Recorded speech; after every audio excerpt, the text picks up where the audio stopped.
Magandang hapon po mga kabanan. Ako po ay nandito nagpapakain pa ako sa aking alagang biik na aking gagawing inahin po. Papakain pa ko yung tanghali kasi yung pagpapakain ko alaga, umaga, tanghali at hapon po, 3 beses ang araw para mabilis lumaki yung aking inahin at tumaba. So yung pagkapakain ko pala ng aking alagang baboy ay with feeding. Yan po, nalagyan ko po ng inumin, pero hindi yung basta-basta inumin lang, yung plain lang na tubig yung nalagay ko. Hindi, yung tubig nalagay ko ay meron ko pong nilalagay din na vitamins powder. Yan po, ito po mapula po yung niya, yung tubig na nilalagay ko sa kanyang pagkain. So ang nalagay ko pong vitamins na powder ay vitamin pro po mga kabaranga, kasi kailangan ko pong lagyan para po hindi madaling masakit, para may protection po din sa katawan niya, lalo na ngayon po mga kabaranga na iba-ibang klima panahon dito sa amin. Ako nga na yung sisipon ako, nuubo sa klima.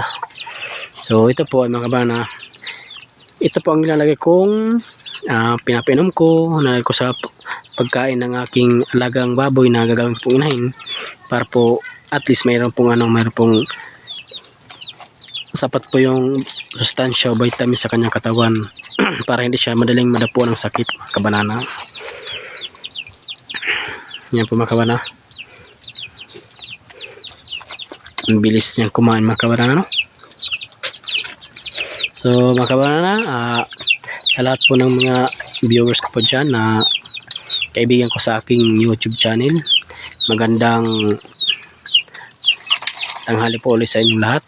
So mega love shout po sa inyong lahat. Salamat po sa walang sapang suporta sa aking video o channel.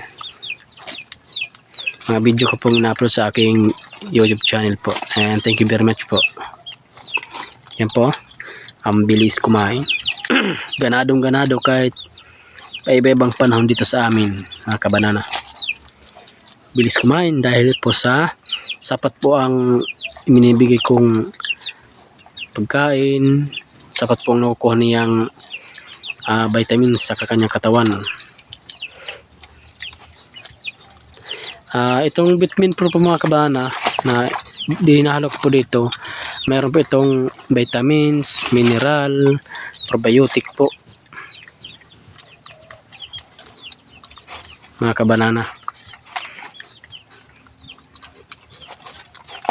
Vitamins po mga kabanana, mineral and probiotic.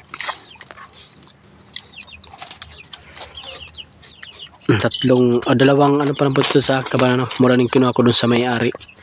2 linggo. Kalahati na po ang nakihan. Paano na siya? Kalutin natin. Wait lang, di kita. Ay, God lang. Ganito talaga siya mga kabanana. Pagkatapos ko po siyang pakainin, ayan po, ihiga. Tapos sa kanyang tiyan, himas po tayo mga kabanana, para po masanay po siya na inihimasan, para po sa pag inahin na po siya, naging mga anak na po siya, ay nagpapaano pa siya sa tao, papahawak sa tao. Kaya sinasanay ko po siya hawakan para po hindi siya maging matapang pag nanganak.